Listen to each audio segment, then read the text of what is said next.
So let's go ahead and get started. Let's begin with our overview of the Fall 1 submission. Here we'll provide a general background information related to the student profile and Fall 1 data population, and introducing key concepts related to the data submission. So CalPADS operates much like a student information system. Once a student enrolls into an LEA, whether it be a district or a school, the student records must be maintained.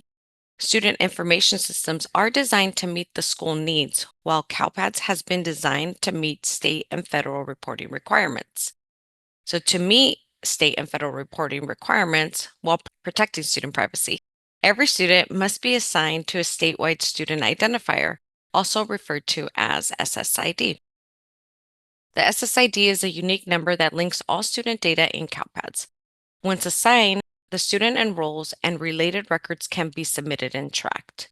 This process is known as SSID enrollment and is initiated through the SCNR file. SSID enrollment is the foundation of all CalPADS reporting. It ensures that the student data is accurately connected and securely maintained. Above the SIS is the Special Education Data System, or SED system. It stores information on special education meetings, plans, and services. Data is sent directly to CalPADS via the API, Application Programming Interface. No manual submission is needed. However, CalPADS coordinators must resolve any validation errors that result from these submissions. So once the data is submitted to CalPADS, it goes through 2 levels of validation. So input validation rules, or IVRs. Fatal IVRs block submissions and errors must be fixed and resubmitted. Warning IVRs allow submissions but flag potential issues that should be reviewed for data quality. Certification validation rules, CVRs, and certified data discrepancies, CDDs. These checks occur after data is accepted and focus on completeness and accuracy. All CVRs and CDDs must be resolved before reports can be reviewed and data certified. While data is housed in CalPADS, it is also shared with other systems to support statewide reporting and services. For example, TOMS, Testing Operation Management System, receives data for student assessment purposes. Another example is the California Department of Social Services database for direct certification of foster youth. The Fall 1 submission consists of 8 key file types that together form the student profile in CalPADS. The SCNR file is the starting point, and it is highlighted as a centerpiece of the student profile in this slide. The SCNR file establishes LEA ownership of the student in CalPADS. Once SCNR submitted and ownership is confirmed, you can proceed with submitting remaining files required for Fall 1. The next files are student information, or SINF, student English language acquisition status, SCLA, and student program record, SPRG, are extracted from your local SIS and submitted to CalPADS either via batch file upload or online maintenance. So the remaining 4 files relate to students with disabilities. The MEET file, the status file, the plan file, and the services file types are transferred directly into CalPADS via a nightly API transfer from the Special Education Data System. Collaboration is a key to success for Fall 1 submission. You shouldn't be doing these submissions by yourself and reviewing the data. So Fall 1 submission draws from multiple data sources, which means several departments play a critical role in ensuring its accuracy and completeness. Based on the file types and information they contain, the following staff are typically involved. So registrars, counselors, and principals for enrollment and demographic data, English learner services staff for language acquisition records, NSLP program staff for program participation data, special education staff or SELPA directors for students with disabilities data. So again, forming a collaborative team is not just helpful, it's a key indicator of success in managing CalPADS submission. So, open communication and shared responsibilities lead to smoother reporting cycles and accurate data. So, let's talk about the importance of ongoing data maintenance in CalPads. The student data is constantly changing, whether it's enrollment status, demographics, or program eligibility. That's why it's essential to keep CalPads updated on a regular basis and not just during snapshot windows. Maintaining current data in CalPads provides several key benefits. It simplifies SSID selection for students transferring between schools and districts, ensures accurate placement of a new student into appropriate programs by giving LEA access to up-to-date information, reduces the workload during critical snapshot collection periods by minimizing last-minute data collections, supports accurate state reporting for assessments, accountability, and state-level data matching. So in addition to ongoing maintenance, improves decision making by ensuring the real-time data is accurate and readily available when needed. So before going any further, we want LEAs to be aware that there are excellent reference documents available to download for guidance on different aspects of CalPADS reporting. So the 4 resources shown on this slide are helpful for Fall 1. So Nate will go ahead and share his screen and talk about each of the resources shown on this slide. So, and this training is, designed for you, right? As you know, or may not know, our CSIS YouTube training channel is the repository of all the videos we record now. We used to have an LMS and we've gone away from that because it restricted access to too many people.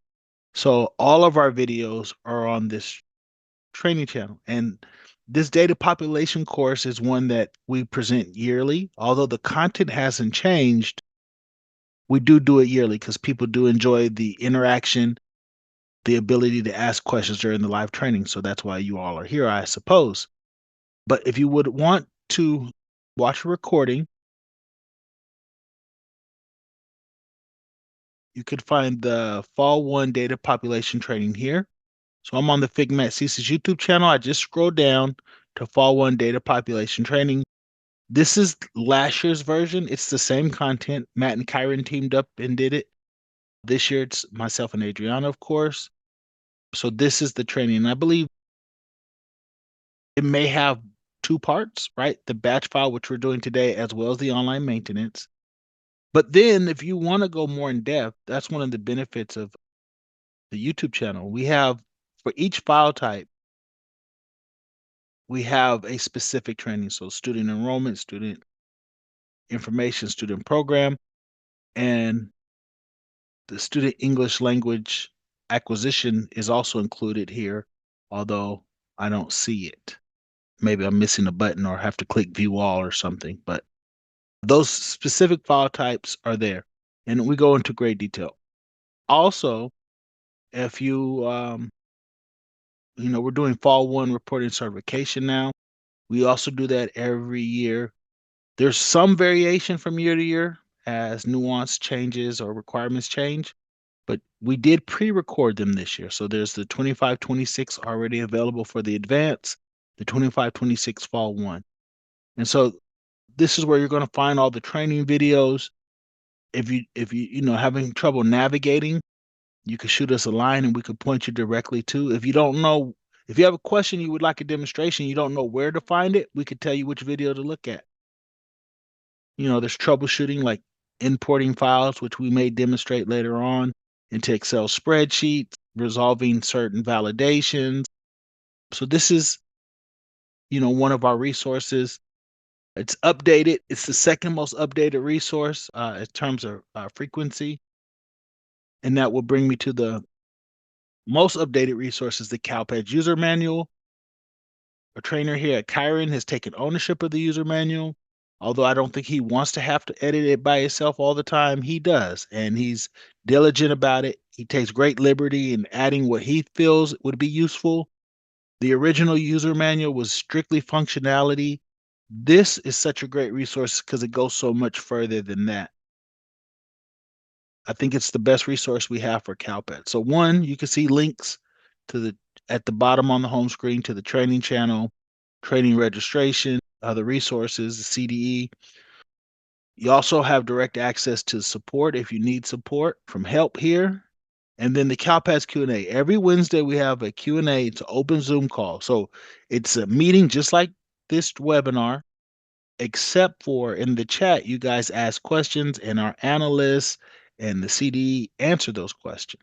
And it's a team effort, right? The trainers try to help in the back end, answering questions, researching documentation. It's a real light and good form. You can multitask and just listen in.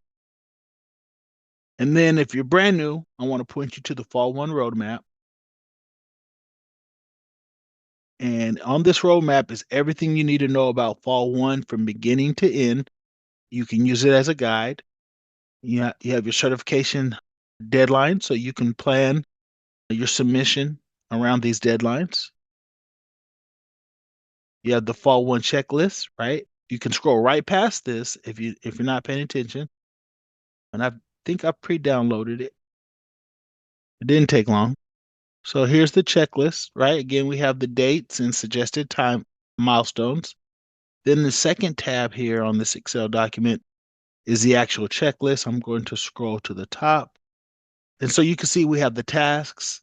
You can identify who's responsible in your LA. So if you're brand new and they say you do CalPads, they lied.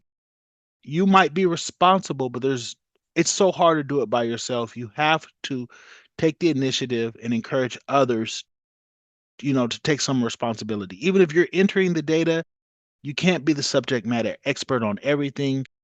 People are going to have to review the data, right? You don't want to wait till the end of an accountability cycle and your numbers are off or the funding's lower than you expect to reconcile your data. You have to do it prior to certification. So here are all the tasks, what data to submit, who to work for and identify, who to coordinate with.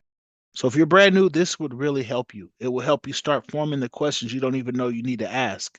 Then we talk about the different files that need to be submitted, on to reviewing the reports, what to look for in those reports, what to verify counts of. So it's quite extensive. And I think it's a great tool. It's updated every year before each submission. So if something should change, it's reflected in this checklist, right? And it was actually created by our colleagues in the field. We've adopted it, right? But it's not a top-down approach. It's not the CDE or CISA saying you should do this. These are really the steps that your peers take in the field. So it's a great resource. And then if you scroll down, all the recent communication, the flash messages are here. We'll go over their source. And then I just want to get to here. What files should you submit for Fall 1? So this is really instructive. It will take you to, in the user manual, all the details about the enrollment file, right? This is the first files Adriana explained. You're going to get ownership. It allows you to submit the subsequent files. And then from that point, you can explore the user manual, online maintenance, student data maintenance. For Fall 1, here are all the different files. So here's the instruction. In help, you have access to the errors if you need to troubleshoot your errors and troubleshooting. And there's many more resources. All the references are here. So it's just, you got to explore it, right? You can't memorize everything in the user manual. And that's why we have a search. The one thing is when you bring up the search, click the link. If you hit enter, nothing happens, right? So that's one of the nuance about the search. Find the item that you're looking for and click it. But the search is there and it functions.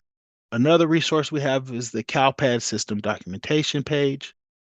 You can see I just Googled CalPADS system documents. Certainly you want to bookmark all of these resources for quick access. From the system documentation page, you have access to the communications page, which we use quite frequently. The regional updates, so you can sign up for the March updates that will prepare you for changes coming in end of year. And they also forecast next year's changes. And then there usually is another regional meeting later in the time frame that goes over into the next year changes. But this is where you get a forecast of what's coming. right? And so you see the title here, CALPADS file specifications. These documents, the code sets, this is a Word file specifications. This is an Excel spreadsheet, the forms, extract specifications, and valid code combinations. All the data specifications for CalPads are in these documents, right? So, and then we have the CalPads data guide. It is a valuable resource. I know it's outdated, but for fall one, if you're thinking about programs, if you're thinking about student information guidance, this is the how and why of CalPads. This is the reason why you do something. This is where you get the explanation rather than just do it. And so let's look at a couple documents real quickly. Here's the code set, right? It's an Excel spreadsheet. You have the revision history and then the actual codes. Whenever you're looking at an Excel document, you want to be mindful of the end date. A lot of times you want to filter this for just NA. That way you only have the valid codes available to you, not the historic codes. And like language, right? I'm looking at the language codes. You can see every language code here. Now, if you don't filter just the valid codes, you have all the codes. Now you see these codes are listed. And if you choose a numeric code for language, it won't work. You'll get a GER7 error. It's not valid in the time frame you use. You see, it end date of the code was 9/18. So you want to make sure that you're only filtering for the valid codes and you just filter out the end date and you get all the valid codes. And that's true of every code. So that's a great resource. Another one is the CalPADS file specifications. And so when looking at the SENR enrollment file, one thing to note is there is a numerical value. And so you'll see this in documentation, field 2.01, 3.05. This is telling you where to reference information in this document.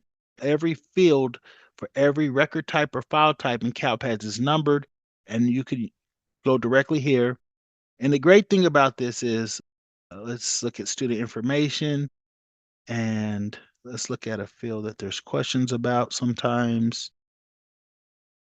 So here's the parent guardian education 2 code. I don't want to actually use that one. Too many questions. All right. Enrolled in US less than 3 years cumulative indicator. Hopefully you all can see this here. It's an indication of whether a student has been enrolled in the US for less than 3 cumulative years, or Y would indicate that a student has been enrolled. So you have the definition of the field. It tells you what the expectation is. Sometimes there's comments, right? For what the data is. It has the requirements. So this is required if the student is not born in the US or Puerto Rico, and it's relevant for grades PS through 12. And then it says, yes, it's required if that's the condition met. And then it will point you to the errors that may trigger, right? And so you can use the CFS to then go to the error list or the troubleshooting section of the CalPAD user manual to diagnose potential problems. And so a lot of times when you're troubleshooting errors, you need to know what's expected in these fields to understand what we're looking for and to resolve your error. So this is a commonly used document as well. I think I have the data guide here. So if you're unfamiliar with the data guide, hundreds of pages, 272 pages, right? So the first thing you want to do when you open it is Control F, right? I'm not looking for words, although you can. Most phrases will be repeated several times. I go to headings, and then I can see each chapter. So if I'm working with the student information or the demographics, I'll just go to student information, and here are the details, and something similar with notes to the CFS, but then here's information related to the requirements, right? Same thing with, this is a good chapter, student populations. You can see this, the student subgroups that are relevant to fall one are listed here. And so this provides good information. Be cautious though, because there is some outdated information that we're working to get updated. So, like students with disabilities, we don't have the correct file types, right? But a lot of the information about how the program works is in here. So it's a good reference to read, but not to take reporting procedures from. So, you know, I can't advocate for the use of it as much as I used to. It used to be my favorite document, but the user manual support passes that now.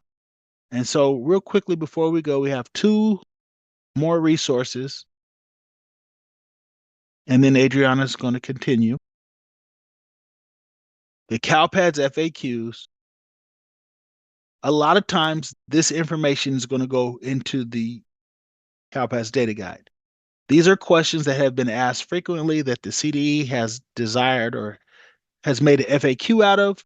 And then, this procedure, this policy, these practices go into the data guide. And that's kind of where we don't have a person at the CDE to update the data guide. So just control F this as well. And whatever your question is, I don't know what you would be asking about eligible immigrants. And you can see if there's an FAQ. Of course, you see what is an eligible immigrant here. That's how I use it. A lot of times when you ask a ticket, we'll reference the document and send it to you. And then the communications page. Remember, I started at the CalPADS system documents and I use these quick links. All your flash messages are here. These flash messages also become sources for our documents, right? This is often used to introduce new functionality, change in procedures, new codes. And then after the flash message, like the most recent is school rollover. So all your changes for this year are being announced. If they're not in this file, they'll also be coming. Typically, there's one for SPED. So we'll look for your communications here. So sometimes you don't get them in your email, but you can always get them here, right? So, Adriana, that's what I got if there's no questions. But these are the resources we use often. And, hopefully I try to show you how I use them when I'm supporting you all. All right. Thank you, Nate, for detailed information.